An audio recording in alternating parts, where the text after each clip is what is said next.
நம்ம கையில இருக்கிறது விவோட T3 5G மொபைல் இருக்கு. மோஸ்ட்லி இந்த T சீரிஸ் அப்படின்னாலே பாத்தீங்கன்னா ஒரு நல்ல பட்ஜெட்ல ஒரு நல்ல பிரைஸ் ரேஞ்சில தான் விவோ வந்து லான்ச் பண்ணிட்டு இருக்காங்க. அந்த வகையில இந்த போன்லயும் பாத்தீங்க அப்படின்னா நிறைய ஹைலைட்டான ஃபீச்சர்ஸோட லான்ச் பண்ணிருக்காங்க. அதெல்லாம் என்ன அப்படின்றத வீடியோல ரொம்பவே கிளியரா சொல்லியிருக்கேன். நீங்க பாத்துட்டு இருக்கிறது லவுடலி டெக் சேனல். நான் சுகுமார். வாங்க வீடியோக்குள்ள போகலாம். இந்த வீடியோ நம்ம விவோட சேர்ந்து ஒர்க் பண்றோம். இந்த வீடியோ நீங்க பார்த்து முடிக்கும் போது மத்தவங்க இந்த போனை வாங்குறதை விட 500 ரூபாய் கம்மியாவே உங்களால வாங்க முடியும். வாங்க குயிக்கா ஒரு அன்பாக்சிங்கோட ஸ்டார்ட் பண்ணலாம். பாக்ஸோட ஃப்ரண்ட்ல என்ன எதுவுமே இல்லன்ற மாதிரி தான் இருக்கு. சைடுல விவோ அப்படின்னு போட்டு மேல T3 5G அப்படின்றத மென்ஷன் பண்ணிருக்காங்க. சைடுல இதுல இருக்கக்கூடிய ஹைலைட்டான ஃபீச்சர்ஸ் எல்லாம் மென்ஷன் பண்ணிருக்காங்க. பேக் சைடுல என்ன ரேம் வேரியன்ட், கலர் என்ன, சார் வேல்யூ கூட இங்க மென்ஷன் பண்ணிருக்காங்க. சீலை கட் பண்ணிட்டு பாக்ஸை ஓபன் பண்ணோனே எடுத்தோனே போன் தான் கொடுத்துருக்காங்க. மேல இருக்கக்கூடிய இந்த ஒரு ரேப்பர் ரிமூவ் பண்ணிட்டு மொபைல் எடுத்தோம் அப்படின்னா சுத்தமா வெயிட் இருக்கிற ஃபீல் இல்ல. டிசைனுமே கூட நல்லா இருக்கிற மாதிரி தான் இருக்கு. And next user manual and warranty card கொடுத்துருக்காங்க. கேஸ் ஒன்னு பாக்ஸ்லயே வந்து கொடுத்துருக்காங்க. மொபைலோட போட்டு பார்த்தேன் நல்லாவே பர்ஃபெக்ட்டா ஃபிட் ஆகுது. நெக்ஸ்ட் 44 வாட் சப்போர்ட் பண்ணக்கூடிய ஃபாஸ்ட் சார்ஜிங் அடாப்டர் பாக்ஸ்லயே கொடுத்திருக்காங்க. ஒரு டைப் சி கேபிள் ஒன்னு கொடுத்திருக்காங்க. குவாலிட்டி வைஸ் நல்லா இருக்கு. அண்ட் ஒரு சிம் எஜெக்டர் டூல் இருக்கு. 20000 ரூபாய் பட்ஜெட் ரேஞ்சில் ஃபோன் வாங்குறவங்க பர்ஃபார்மன்ஸும் நல்லா இருக்கிற மாதிரி வேணும் நிறைய பேர் எதிர்பார்ப்பாங்க. அந்த வகையில் இதில் பர்ஃபார்மன்ஸ் ரொம்ப நல்லா இருந்துச்சு. அதான் ஃபர்ஸ்ட் ஆட் பண்ணியிருக்கேன். ப்ராசஸர் மீடியாடெக்கோட டைமென்சிட்டி 7200 ப்ராசஸர் யூஸ் பண்ணியிருக்காங்க. இது ஒரு 4 நேனோமீட்டரில் பில்ட் பண்ண ப்ராசஸர். ஸோ நான் லைவாக டெஸ்ட் பண்ணி பார்த்த வரைக்கும் அன்டூடு பெஞ்ச் மார்க் 7 lakhsக்கு மேலேயே வந்திருக்கு. நல்ல ஒரு ஸ்கோர் தான் இது. ரேமை பொறுத்த வரைக்கும் 8GB RAM variant. So virtual RAM வேணும்னா ஒரு 8GB எனேபிள் பண்ணிக்கலாம். ஸ்டோரேஜை பொறுத்த வரைக்கும் 128GB இன்டர்னல் ஸ்டோரேஜோட உள்ள டிவைஸ் தான் நான் டெஸ்ட் பண்ணி பார்த்தேன். இதுல நீங்க வாங்குறீங்க அப்படின்னும் போது 256GB இன்டர்னல் ஸ்டோரேஜோட செப்பரேட்டா இருக்கு. நார்மல் யூஸ் பண்ணாலும் சரி, கொஞ்சம் ஹெவி யூஸா நிறைய ஆப்ஸ் எல்லாம் ஓபன் பண்ணாலும் சரி, எங்கேயும் பெருசா லேக் இருக்கிற மாதிரி தெரியல. அண்ட் கேம் பிளே அப்படின்னு வரும்போது கூட இதே 20000 ரூபாய் பட்ஜெட்ல நிறைய போன்ஸ் இருக்கு. அதை கம்பேர் பண்ணும்போது இது இன்னும் கொஞ்சம் வே பெட்டரா இருக்கிற ஃபீல் தான் எனக்கு கொடுக்குது. ஸோ கேம் பிளே பண்ணணும்னு நினைக்கிறவங்க ஒரு 20000 ரூபாய் பட்ஜெட்ல வாங்கணும்னாலும் இது ஒரு ஆப்ஷனா நீங்க எடுத்துக்கலாம். மொபைலோட லுக் அண்ட் டிசைன் அப்படின்னு பார்க்கும்போது சைடு ஃப்ரேமா இருக்கட்டும், பேக் சைடா இருக்கட்டும், ஃபுல் அண்ட் ஃபுல் பிளாஸ்டிக்ல தான் கொடுத்திருக்காங்க. நம்ம கையில இருக்கிறது கிறிஸ்டல் ஃபிளேக் அப்படின்ற ஒரு கலர் இருக்கு. இன்னொரு காஸ்மிக் ப்ளூ அப்படின்ற ஒரு கலர் வேரியன்ட்டும் லான்ச் பண்ணிருக்காங்க. இது பார்க்கிறதுக்கு அப்படியே டைமண்ட் ஃபுல்லா கட் பண்ணா எப்படி இருக்குமோ, நம்ம வேற வேற டைரக்ஷன்ல சேஞ்ச் பண்ணும்போது அந்த கலர் ரிஃப்ளெக்ஷன் வந்து டிஃபரெண்டா இருக்கு. எல்லாம் ஓகே தான். அந்த கேமரா பம்ப் இருக்கிற மாதிரியே ஒரு பின்பத்தை கிரியேட் பண்ணிருக்கீங்களே, அதான் ஏன்னு எனக்கு தோணுச்சு. இந்த போனுக்கு இன்னொரு ஹைலைட்டான விஷயம், இதோட திக்னஸ் வெறும் 7.95 mm இருக்கு. வெயிட் 188 கிராம் வந்து கொடுத்திருக்காங்க. அண்ட் அது மட்டும் இல்லாம பேக் சைட் பேனல் வந்து நார்மலா கர்வா இருந்ததுன்னா கையில ஹோல்டு பண்றதுக்கு நல்ல கம்ஃபர்டபுள் இருக்கும். பட் இந்த மொபைல் ஸ்கொயர் டைப்ல இருந்தாலும் கூட எட்ஜஸ் பாத்தீங்க அப்படின்னா லைட்டா ஃபில்லட் பண்ணிருக்காங்க. இதனால கையில ஹோல்டு பண்ணும்போது அந்த குத்துற மாதிரியான ஒரு ஃபீலுமே இல்ல. வெயிட்லெஸ்ஸா இருக்கனால சிங்கிள் ஹேண்ட்ல யூஸ் பண்றோம் அப்படின்னாலும் கூட நல்ல ஒரு கம்ஃபர்டபுளா இருக்கிற ஃபீல் தான் கொடுக்குது. அண்ட் இதுல IP54 கொடுத்திருக்காங்க. தெரியாம தண்ணி எல்லாம் பட்டுறது அப்படின்னா நீங்க தொடச்சிட்டீங்க அப்படின்னா பெருசா போனுக்கு எந்த ப்ராப்ளம் வராது. ஓவரால் டிசைனை பொறுத்த வரைக்கும் ஒரு ஸ்லிம்மா லைட் வெயிட்டா கொஞ்சம் பார்க்கிறதுக்கு லுக் நல்லா இருக்கிற மாதிரி போன் வேணும்னு எதிர்பார்த்தீங்கன்னா இது சூட்டபிளா இருக்கும். நெக்ஸ்ட் டிஸ்ப்ளே அப்படின்னு வரும்போது பஞ்ச் ஹோல் டிஸ்ப்ளே கொடுத்திருக்காங்க.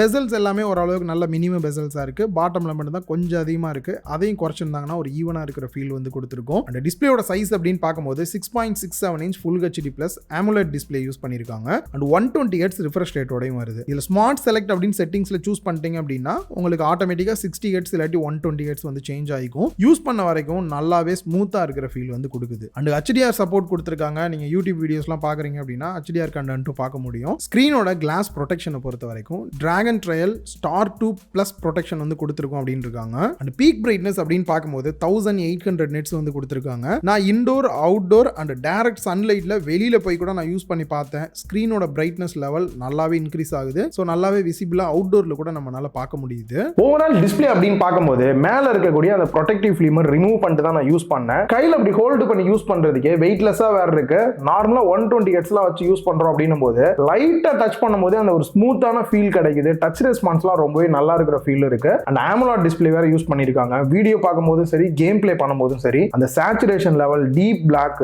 நல்ல ஒரு கிளியரான டிஸ்ப்ளேவா கொடுத்திருக்காங்க. ஓவரால் டிஸ்ப்ளே வைஸ்மே பெஸ்டான மொபைலா இருக்கு. நெக்ஸ்ட் செக்யூரிட்டி அன்லாக் பொறுத்த வரைக்கும் இன் டிஸ்ப்ளே ஃபிங்கர் பிரிண்ட் ஸ்கேனர் கொடுத்திருக்காங்க. இப்போ நிறைய டிவைஸ்ல அண்டர் 20K குள்ளேயே நம்மளால வந்து பார்க்க முடியுது. அண்ட் யூஸ் பண்றதுக்கும் நல்லாவே வந்து ஃபாஸ்டா இருக்கிற ஃபீல் கொடுக்குது. அண்ட் ஃபேஸ் அன்லாக்குமே கொடுத்திருக்காங்க. ஓரளவுக்கு லோ லைட்டா இருக்கு அப்படின்னாலும் கூட குயிக்காவே அன்லாக் ஆகுது. போர்ட்ஸ் அண்ட் பட்டன்ஸை பொறுத்த வரைக்கும் பாட்டம்ல ஹைபிரிட் சிம் ஸ்லாட் கொடுத்திருக்காங்க. 2 சிம் கார்டு இல்ல ஒரு சிம் கார்டு ஒரு SD கார்டு யூஸ் பண்ணிக்க முடியும். 5G பேண்டை பொறுத்த வரைக்கும் 8 பேண்ட் சப்போர்ட்டோட கொடுத்திருக்காங்க.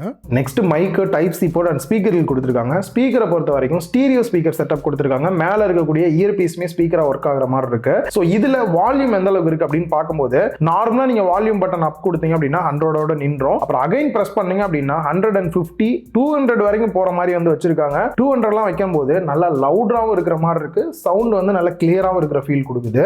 டாப்ல நாய்ஸ் கேன்சலேஷன் மைக்கும் ரைட் சைடுல volume rocker key and power button கொடுத்திருக்காங்க. OS பொறுத்த வரைக்கும் Funtouch OS Android 14 base பண்ணி ரன் ஆகுற மாதிரி வந்து கொடுத்திருக்காங்க.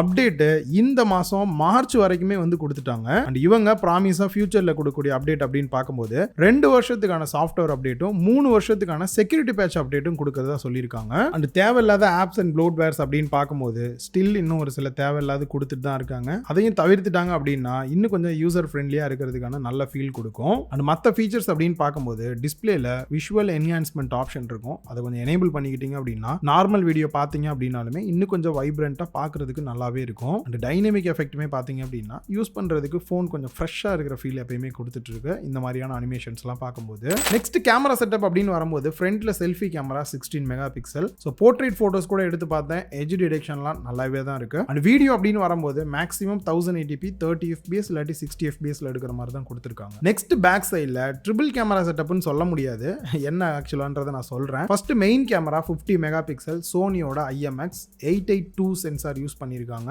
அண்ட் OIS சப்போர்ட்டோடையும் வருது. அப்பேச்சர் வேல்யூ 1.79 இருக்கு. இந்த ஒரு சில போட்டோ சாம்பிள்ஸ் பார்க்கலாம், ரியலாவே நல்லா இருக்கிற ஒரு ஃபீல் வந்து கொடுக்குது. அண்டர் 20K குள்ள உங்களுக்கு OIS ஓட இருக்கு. ஸோ வீடியோவா இருக்கட்டும் இல்ல போட்டோவா இருக்கட்டும் ஷேக்கிங் இல்லாம எடுக்கிறதுக்கு ஹெல்ப்ஃபுல்லா இருக்கு. நைட் போட்டோஸுக்கு கூட இது சப்போர்ட்டா இருக்கு. அண்ட் இதை தாண்டி பாத்தீங்க அப்படின்னா பொக்கே எஃபெக்ட்டுக்காக வந்து ஒரு 2 மெகா பிக்சலும் அண்ட் மூணாவதா கொடுத்துருக்கிறது ஃபிளிக்கர் சென்சார்னு சொல்றாங்க. நார்மலா நம்ம டிஸ்பிளேவெல்லாம் போட்டோ எடுத்தோம் அப்படின்னா ஒரு மாதிரி ஃபிளிக்கரிங்கா டிஸ்பிளேல வர மாதிரி இருக்கும். அதை தவிர்க்கிறதுக்கு இந்த சென்சார் ஹெல்ப்ஃபுல்லா இருக்குன்ற மாதிரி சொல்லியிருக்காங்க. நார்மலா டிஸ்பிளே போட்டோ எடுத்தேன், நல்லா தான் இருக்கு பார்க்கறதுக்கு ஃபிளிக்கரிங் இல்லாம. அண்ட் வீடியோஸ் அப்படின்னு பார்க்கும்போது கூட மேக்ஸிமம் 4K 30 fps எடுக்க முடியுது, இல்ல 1080p 60 fps இல்லாட்டி 30 fps எடுத்துக்கிற மாதிரி கொடுத்துருக்காங்க. அதே மாதிரி வீடியோ ஓவராலா பார்க்கும்போது கிளியரா நல்ல டீடைலா இருக்கிற ஃபீல் வந்து கொடுக்குது. குறிப்பா OIS சப்போர்ட் கொடுத்ததுமே இந்த பிரைஸ் ரேஞ்சுக்கு எனக்கு தெரிஞ்சு ஓகே அப்படின்னு தான் தோணுது. பேட்டரி கெபாசிட்டியை பொறுத்த வரைக்கும் 5000 mAh பேட்டரி கெபாசிட்டியும் 44 வாட்ஸ் ஃபாஸ்ட் சார்ஜிங் சப்போர்ட்டோட கொடுத்துருக்காங்க. நான் லைவா சார்ஜ் போட்டு டெஸ்ட் பண்ணும்போது 0 to 10% சார்ஜ் ஆகிறதுக்கு 5 நிமிஷம் ஆச்சு. அதுவே 50 மினிட்ஸ் சார்ஜ் ஆகிறதுக்கு 31 நிமிஷம் டைம் எடுத்துக்கிச்சு. 80% சார்ஜ் ஆகிறதுக்கு 53 நிமிஷமும் 100% சார்ஜ் ஆகிறதுக்கு 1 மணி நேரம் 15 நிமிஷம் கிட்ட டைம் எடுத்துக்கிச்சு. ஸோ பிரைஸ் அப்படின்னு பார்க்கும்போது 8GB RAM 128GB இன்டர்னல் ஸ்டோரேஜோட 20,000 ரூபாய் பிரைஸ் பண்ணிருக்காங்க. அதுவே 8GB RAM 256GB இன்டர்னல் ஸ்டோரேஜோட 22,000 ரூபாய் பிரைஸ் பண்ணிருக்காங்க. எனக்கு தெரிஞ்சு இந்த ஒரு பிரைஸ் பாத்தீங்க அப்படின்னா ஸ்பெக் கம்பேர் பண்ணும்போது ஒரு பெஸ்ட் பிரைஸா தான் லான்ச் பண்ணிருக்காங்க. இந்த வீடியோ ஒரு ஃபர்ஸ்ட் இம்ப்ரெஷன் வீடியோ தான். நீங்க இந்த போன் வாங்கணும்னு முடிவு பண்ணிட்டீங்க, அதுவும் ஒரு 500 ரூபாய் கம்மியா வாங்கணும் அப்படின்னு நினைச்சீங்கன்னா கீழே டிஸ்கிரிப்ஷன்ல பாத்தீங்கன்னா ஒரு லிங்க் இருக்கும். அதை கிளிக் பண்றது மூலமா நம்ம சேனலுக்கான ஒரு செப்பரேட்டான ஒரு கூப்பன் கோட் உங்களுக்கு கிடைக்கும். அந்த கூப்பன் கோட் நீங்க அப்ளை பண்ணி வாங்குறீங்க அப்படின்ற பட்சத்துல பிளிப்கார்ட்ல நார்மலா 20,000 ரூபாய் கிடைக்கக்கூடிய இந்த ஒரு மொபைல் கூப்பன் கோட் அப்ளை பண்றது மூலமா 19,500 ரூபாய்க்கு வாங்கிக்கலாம். ஃபர்ஸ்ட் சேல் ஸ்டார்ட் ஆகுறது வரக்கூடிய 27ஆம் தேதி மார்ச் 12 மணிக்கு ஸ்டார்ட் ஆகுது. கீழே டிஸ்கிரிப்ஷன்ல லிங்க் கொடுத்துருக்கேன், செக் பண்ணி பாத்துக்கோங்க. சோ இந்த வீடியோ உங்களுக்கு யூஸ்ஃபுல்லா இருந்திருக்கும் அப்படின்னு நினைக்கிறேன். இந்த வீடியோ பிடிச்சிருந்தா லைக் பண்ணுங்க, உங்க ஃப்ரெண்ட்ஸ் கூட ஷேர் பண்ணுங்க. மறக்காம லவுட் டெக் சேனலுக்கு உங்களோட சப்போர்ட்டை கொடுங்க.